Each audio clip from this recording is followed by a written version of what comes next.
চৰকাৰী শৌচালয়ৰ বাবে আবেদন কৰা সকলৰ বাবে ভাল খবৰ। যিকেইজনে চৰকাৰী শৌচালয়ৰ বাবে আবেদন কৰি থৈছিল তেওঁলোকৰ ফাইলখিনি একচেপ্ট কৰা হৈছে আৰু অতি সোনকালেই তেওঁলোকৰ একাউণ্টলৈ শৌচালয়ৰ টকাখিনি ৰিলিজ কৰি দিয়া হ'ব। আপুনি যদি এতিয়াও আবেদন কৰা নাই তো ফেজ 3 খুলি দিয়া হৈছে। পৰ্টেলটোলৈ গৈ সোনকালে আবেদন কৰাই ল'ব। আৰু কিদৰে আবেদন কৰিব যদি নাজানে, মই আগতে এটা ভিডিঅ' দি ৰাখিছোঁ, সেই ভিডিঅ'টো চাই আবেদন কৰিব পাৰিব।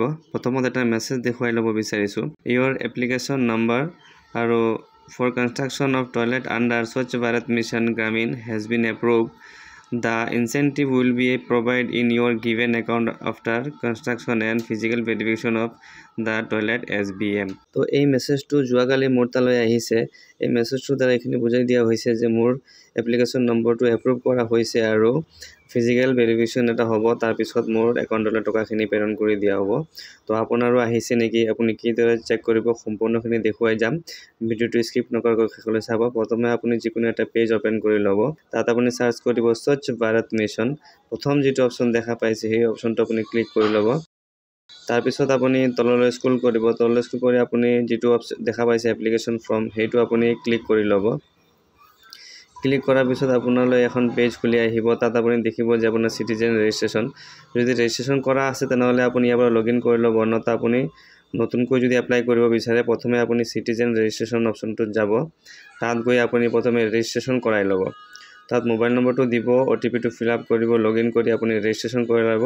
মোৰ যিহেতু ৰেজিষ্ট্ৰেশ্যন কৰা আছে সেইকাৰণে মই মোৰ ৰেজিষ্ট্ৰেশ্যন নম্বৰটো তাত বহুৱাই লৈছোঁ আৰু গেট OTPত ক্লিক কৰি দিব।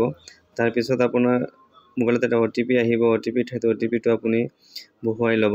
তাৰপিছত তলত কেপচাৰটো ফিল কৰি ল'ব। কেপচাৰটো ফিল কৰি আপুনি তলত যিটো চাইন ইন অপশ্যন দেখা পাইছে, চাইন ইন অপশ্যনত ক্লিক কৰি আপুনি চাইন ইন কৰাই ল'ব। চাইন ইন কৰাৰ পিছত আপোনালৈ এখন পেজ খুলি আহিব। তাত আপুনি দেখিব দুটা অপশ্যন দেখা পাইছে যে নিউ এপ্লিকেশ্যন আৰু ভিউ এপ্লিকেশ্যন। যদি আপুনি নতুনকৈ কৰিব বিচাৰে তেনেহ'লে আপুনি নিউ এপ্লিকেশ্যন অপশ্যন দেখা পাই আছে, সেই নিউ এপ্লিকেশ্যন অপশ্যনটোত যাব। এই এপ্লিকেশ্যন অপশ্যনটো ক্লিক কৰিব। এখন পেজ খুলি আহিব। এই যিখন পেজ আপুনি দেখা পাইছে তাত আপোনাৰ সম্পূৰ্ণ ডিটেইলছখিনি আপুনি ভৰাব লাগিব। সম্পূৰ্ণ ডিটেইলছখিনি আপুনি ভালদৰে আপোনাৰ ডিটেইলছখিনি আপুনি বহুৱাই ল'ব আৰু তললৈ যাব। তললৈ গৈ দেখা পাব যে বেংক পাছবুকখনৰ অপশ্যনত আপুনি এখন বেংক পাছবুকখন PDF কৰি আপুনি আপলোড কৰি ছাবমিট কৰি দিব।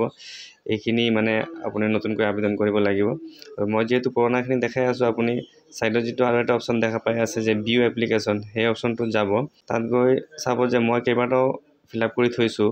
তো যিখন এপ্ৰুভ হৈছে সেইখন মই দেখুৱাই ল'ব বিচাৰিছোঁ। তাত আপোনাৰ এপ্লিকেশ্যন নম্বৰ আৰু এপ্লিকেশ্যন এপ্ৰুভ নে ৰিজেক্ট সেইটো চাব পাৰিব। আৰু ছাইডত যিটো ট্ৰেক ষ্টেটাছ দেখা পাইছে তাত আপুনি ক্লিক কৰি ল'ব। তাত আপুনি চাব পাৰিব যে আপোনাৰ ফাইলখন 10/3/2023 ছাবমিট কৰা হৈছে আৰু সেইখন এপ্ৰুভ কৰিছে 15/12, মানে যোৱাকালি এইখন এপ্ৰুভ কৰি চিকিউৰিটি ডান কৰি থৈছে। তো এইখিনি টকাখিনি অতি সোনকালে ৰিলিজ কৰি দিব। এইখন ফাৰ্ষ্ট পেজৰ আছিলে। তো ছেকেণ্ড পেজৰ এখন মই দেখুৱাই ল'ব বিচাৰিছোঁ। ট্ৰেক ষ্টেটাছত যাব। সেইখন আপুনি চাব যে এইখন 2024 এপ্ৰিলত আবেদন কৰা হৈছিলে। তো সেইখন এতিয়াও এপ্ৰুভ হোৱা নাই কাৰণ সেইখন ছেকেণ্ড ফেজৰ হয়। তো ফাৰ্ষ্ট ফেজৰ টকাখিনি ৰিলিজ কৰি দিয়াৰ পিছত ছেকেণ্ড ফেজৰ টকাখিনি দিয়া হ'ব।